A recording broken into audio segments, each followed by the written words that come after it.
Hello বন্ধুরা, আসসালামু আলাইকুম। কেমন আছেন আপনারা সবাই? আশা করি ভালো আছেন, সুস্থ আছেন। আই হোক আমিও ভালো আছি। যেটা বলতেছিলাম, চেহারির জন্য আমরা তো সবসময় আপনাদের বলি যে আমি আমার মেয়েরা ইফতারের পর রাতের ডিনারে আর কি কোনো খাই না, পারলে একটু চেহারিতে আর কি খাই। তো এই যে চেহারির জন্য আমি এখানে তেলাপিয়া মাছ ভেজে রান্না করতেছি। সব সময় মাছ আমি কষিয়ে রান্না করি। ইলমার বাবা ভাজা মাছের তরকারি খেতে চায় না, তো এখন তো ইলমার বাবা আমাদের সাথে থাকে না, তো সেই জন্য আমার, আর তাছাড়া রমজান মাস, তেলাপিয়া মাছ একটু ফুলকপি দিয়ে রান্না করব, তো ভাবলাম যে একটু ভেজেই রান্না করি। আর মাছ ভাজি ভেজে রান্না করলে আমার দুই মেয়ে খায়।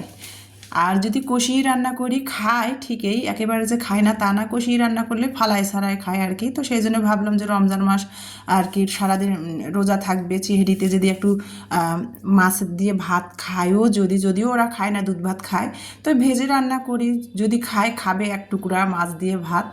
তো যে সেজন্য আর কি আমি আর কি মাছটা ভেজে নিলাম, লবণ হলুদ মরিচ মেখে মাছটা ভেজে নিলাম, ভেজে নিয়ে মাছটা তুলে নিলাম। নিয়ে এখন আমি মশলা কষাচ্ছি, তেল দিলাম, ওই আর কোনো তেল দিলাম না, ওই মাছ ভাজার তেলেই আমি পেঁয়াজ দিলাম, টমেটো দিলাম। টমেটো আজকে সবসময় তো আমি টমেটো ধনিয়া পাতা আস্ত তরকারি নামাবার আগে দেই, তো আজকে ভাবলাম যে ধনিয়া পাতা নাই, আর এখন তো গরম পড়ে যাচ্ছে, তরকারির প্রতিটা খাবারের স্বাদ নষ্ট হয়ে যাচ্ছে। শীতকালে আসলে সব ধরনের শাকসবজি পাওয়া যায়, আবার খাবারের স্বাদটা অন্যরকম থাকে, সতেজ, খাবারের স্বাদই আলাদা শীতকালের তরিতরকারির। তো শীত শেষ হয়ে গেছে, এখন তরিতরকারিগুলো বাজারে কেন সেরকম ফুলকপি বলেন টমেটো বলেন কোনো কিছুই এখন স্বাদ লাগে না কেন জানি। তার মধ্যে এখন রমজান, সারাদিন রোজা থাকার পর কিন্তু কোনো কিছু আর এমনিতেও খেতে ইচ্ছা করে না। তো যাই হোক, টমেটোটা আমি আস্ত দিব না আজকে, টমেটোটা মশলার সাথে আমি গলায় দিয়ে দিলাম। তো পেঁয়াজ দিয়ে দিয়েছি, তার সাথে আমি পেঁয়াজের সাথে একটু লবণ দিয়ে দিয়েছিলাম, দিয়ে টমেটো দিয়ে পেঁয়াজে টমেটো একসাথে আমি কষিয়ে নিচ্ছি, গলায় নিলাম, ভেজে নিলাম, নিয়ে তারপরেও স্বাদ মতো লবণ দিয়ে দিয়েছি, তারপরে হলুদের গুঁড়ো দিলাম, বাটা কাঁচামরিচ বাটা দিয়ে দিলাম, জিরা ধনিয়ার গুঁড়া দিলাম, আর একটু রসুন বাটা দিলাম, দিয়ে এই যে দেখতে পাচ্ছেন মশলাটা কষিয়ে নিয়ে তারপরে আমি এই যে আলু দিয়ে দিলাম, আলু দিয়ে দিয়েছি, দিয়ে আগে আলুটা কষিয়ে নিচ্ছি। আর টমেটোটা আজকে গলায় দিয়েছি, মশলার সাথে কষিয়ে দিয়েছি। তরকারির কালারটা দেখেন কত সুন্দর একটা কালার এসেছে। যদিও আমি তরকারিতে শুকনো মরিচের গুঁড়োটা ব্যবহার করি না, শুধু মাংসে ব্যবহার করি শুকনো মরিচের গুঁড়া, আর আমি সব তরকারিতে কাঁচা মরিচটা ব্যবহার করে থাকি। তো তারপরে তরকারির কালারটা ওই যে টমেটো দেওয়াতে কত সুন্দর একটা কালার এসে গেছে। তো যাই হোক, আলুটা আগে প্রথমে দিয়ে কষিয়ে নিলাম, তারপরে ফুলকপি কেটে রেখে দিয়েছিলাম। আর এখনকার ফুলকপি আর আসলে কি বলবো, কি খাবো, বাজারে গরমের আভাস পড়ে গেছে, সব তরিতরকারির স্বাদও নষ্ট হয়ে যাচ্ছে। আর এখন আমি সবসময় ফুলকপি রান্না করলে কি করি, ফুলকপি আগে কেটে পানিতে ধুয়ে পানিতে ভিজিয়ে রাখি কিছুক্ষণ। ফুলকপির ভিতরে ভিতরে কিন্তু পোকা থাকে ছোট ছোট, তো পানিতে ভিজিয়ে রাখলে কি হয়, ফুলকপিতে যদি পোকা থাকেও তাহলে সেগুলো বের হয়ে আসে। তো আলুটা আগে মশলা কষিয়ে আলুটা কষিয়ে নিলাম কয়েক মিনিট, নিয়ে তারপরে কিন্তু আমি পানিতে যে ভিজিয়ে রেখে দিয়েছিলাম ফুলকপিটা, সেটা কিন্তু পানি থেকে তুলে তারপরে ওই যে কষিয়ে রাখা আলুর উপর ফুলকপিটা দিয়ে আবারও কষিয়ে নিচ্ছি। আবারও আমি 3-4 মিনিট ভালো করে কষিয়ে নিয়ে তারপরে ঝোলের জন্য পানি দিয়ে দিব। তো দেখতে পাচ্ছেন আমি কিভাবে ফুলকপি আলু কষাই নিচ্ছি, আর মাছটা তো ভেজেই রেখে দিয়েছি। তো ফুলকপি আলু কষা হয়ে গেল আমার, এখন আমি সিদ্ধর জন্য আর ঝোলের জন্য পানি দিয়ে দিব। আর এখন গরম পড়ে গেছে, ধনিয়া পাতাও কিন্তু ততটা ভালো লাগে না, তারপরও থাকলে দিতাম, ধনিয়া পাতা কিন্তু নাই, ফ্রিজে শেষ হয়ে গেছে, তো সেই জন্য আর দিলাম না। ধনিয়া পাতা হ্যাঁ দাম বেশি এখন, অবশ্য ধনিয়া পাতা পাওয়া যাচ্ছে না, এখন তো ধনিয়া গাছে ফুল হচ্ছে, ধনিয়া হবে। তারপরে ধনিয়া পাতা কিনলে কি হয়, ধনিয়া পাতাটা থাকে না ফ্রিজে, 2 দিনের বেশি থাকে না, পচে যায়। আমি অনেক রকমের প্রসেসিং করে রাখি, তারপর কিন্তু পচে যায়। তো যাই হোক, আর ফ্রিজে ধনিয়া পাতা নাই, সেই জন্য আর কি আমি আজকে টমেটো একবারে গলায় ফুলকপি দিয়ে তারপরে ফুলকপিটা কষিয়ে আর কি রান্না করব।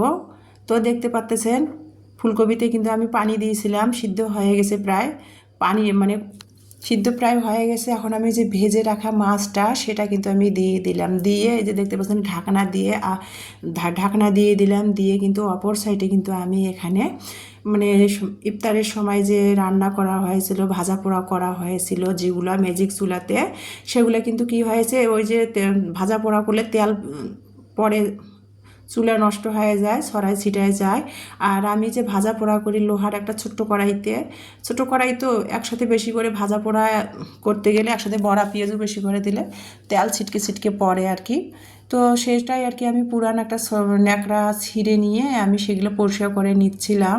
আর চুলার মধ্যে মাছের তরকারিটা বসিয়ে দিয়ে ম্যাজিক চুলা ছিং চুলার পাটটা পুরাটা পরিষ্কার করে নিচ্ছি, যে অপর সাইডে রান্নাটা হোক আর আমি কাজগুলো করিয়ে নিই। এই যে সিংটা পরিষ্কার করে নিলাম, ম্যাজিক চুলা, গ্যাসের চুলা সব পরিষ্কার করে নিলাম। আর চুলার জালটা আমি মাছের তরকারিটা হচ্ছে মাঝামাঝি চুলার জালটা লো হিটে দিয়ে দিয়েছি।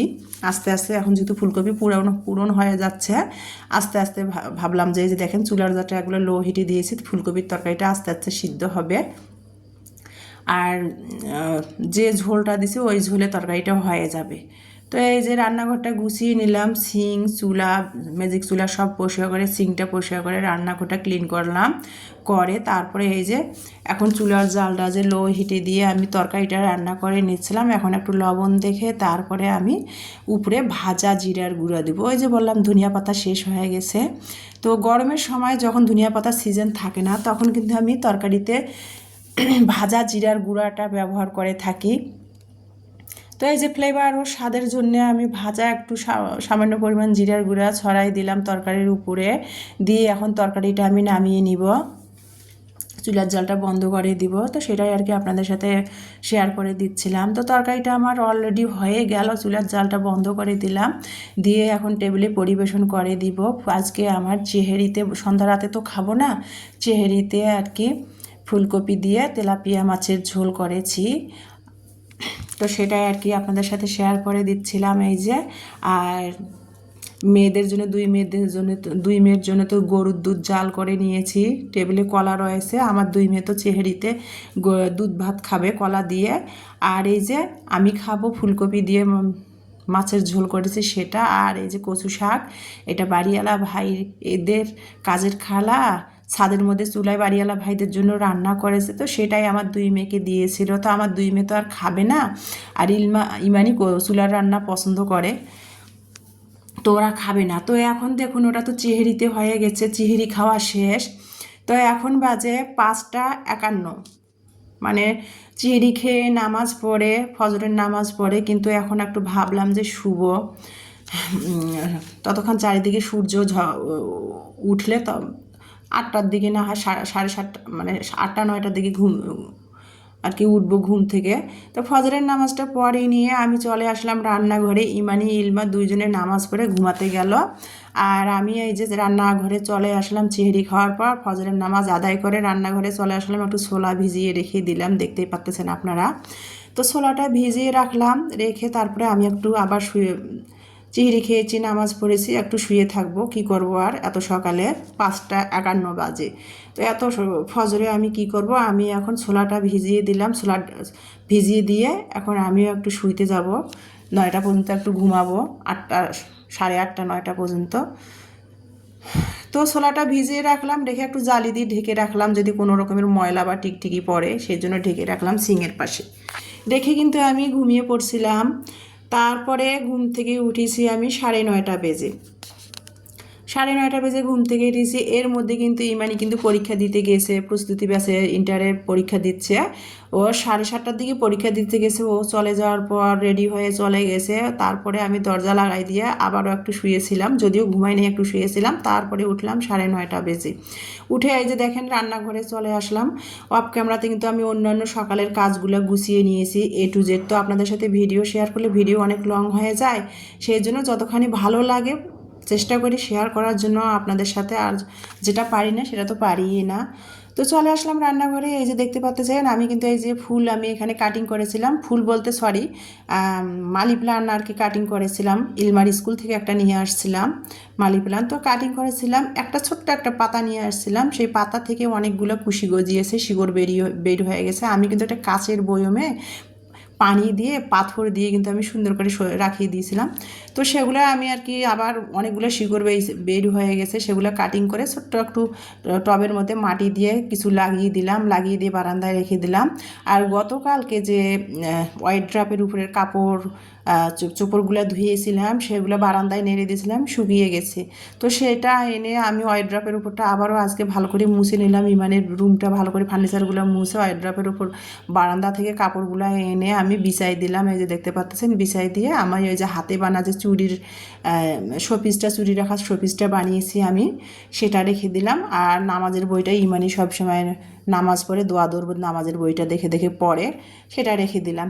দিয়ে এই যে বাসি ঘর দুয়ারগুলো সব পরিষ্কার করে নিচ্ছি, বাসার ফার্নিচারগুলো সব পরিষ্কার করে তারপরে চলে আসলাম ছাদের মধ্যে। গোসল করব, তো এখন প্রায় 1:30 বেজে গেছে। তো গোসল করব, তো ভাবলাম যে একটু আটা, ওই যে আপনার 1 সপ্তাহ আগে আমি আটা নিয়ে আসছিলাম, খোলা আটা। তো সেটা আর কি টাকা হয়েছিল না, যদিও প্যাকেটের আটা হলেও আমি টেকে বয়মে রাখি, খোলা আটা হলেও কিন্তু আমি টেকেই বয়মে রাখি। তো টাকা হয় মানে চালাও হয়েছিল না। তো আটাটা ভাবলাম যে গোসল করব, আটাটা সেলে বয়মে রেখে তারপরে গোসলে যাব। ইমানি ইলমা 2 বোনে গোসল করতেছে। তো আটাটা চালানোর জন্য আমি ছাদে আসলাম, যে খালা আমার কাছে মশলা ব্লেন্ডারে গুঁড়া করে চাচ্ছে, তো সেই জন্য খালার কাছে কথা বলতে আসলাম। তো ভাবলাম যে আটাটা ছাদের মধ্যে চালিয়ে চেলে তারপরে বাসায় চলে আসি। তো আটাটা চেলে বইমে ভরে তারপরে ছাদে রুমে চলে আসলাম ছাদ থেকে। খালা এই যে সকালবেলা এসে জিরা ধনিয়া ভেজে ছাদের মধ্যে রেখে দিয়েছে, আমাকে কালকেই বলেছে ব্লেন্ডার করে চেয়েছে। বয়স্ক মানুষ রোজা থাকে তার মধ্যে, আর জিরা ধনিয়া কিন্তু বিশেষ করে ধনিয়াটা পাটার মধ্যে গুঁড়া করতে কিন্তু অনেক কষ্ট হয়।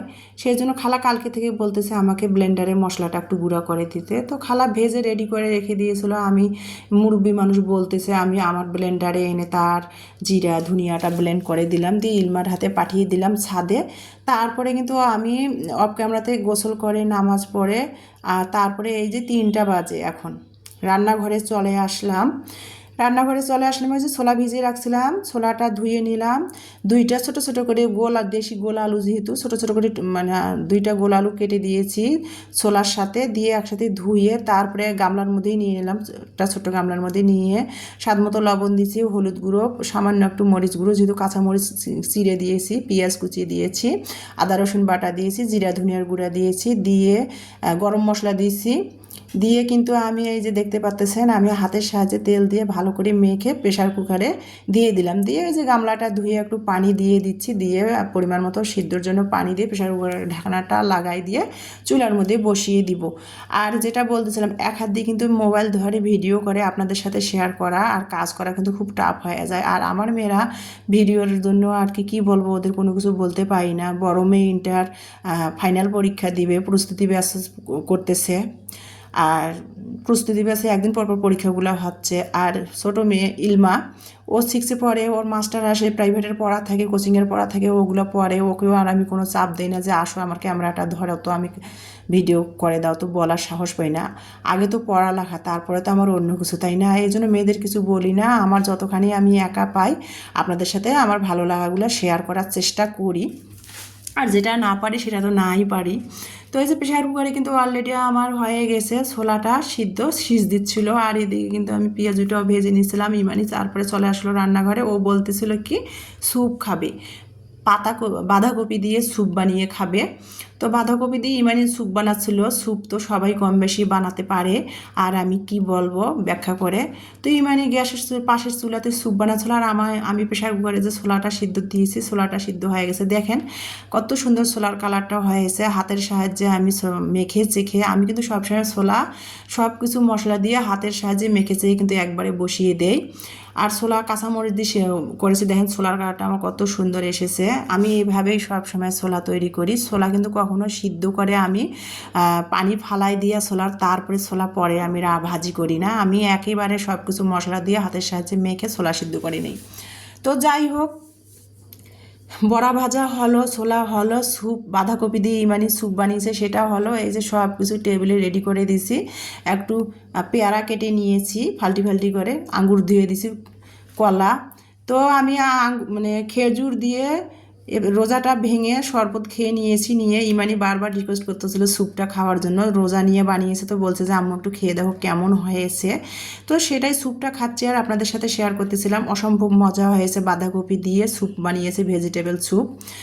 আর এই যে দেখেন এখন না মানে ইফতার ভাঙা শেষ, স্যুপ খাওয়া শেষ, নামাজ পড়ে এসে বুট মুড়ি মাখাচ্ছিলাম। এই যে দেখতে পাচ্তেছেন মানে A to Z সব ইফতার খেয়ে কিন্তু নামাজ পড়া অনেক লেট হয়ে যায়। নামাজ পড়ে এসে তারপরে এই যে ছোলা বুট মাখাচ্ছিলাম হাতের সাহায্যে, পেঁয়াজি, জিলাপি, কাঁচামরিচ কুচি, পেঁয়াজ কুচি সব কিছু দিয়ে হাতের সাহায্যে মেখে সেকে আর কি মুড়ি মাখাচ্ছিলাম। এটা এখন আমরা 3 মামে খাবো।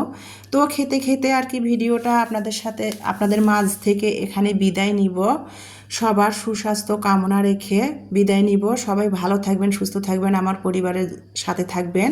আমার ভিডিওটা দেখার জন্য আপনাদের অসংখ্য অসংখ্য ধন্যবাদ। নেক্সট ভিডিও দেখার সবাইকে আমন্ত্রণ জানিয়ে এখানেই বিদায় নিব। আল্লাহ হাফেজ।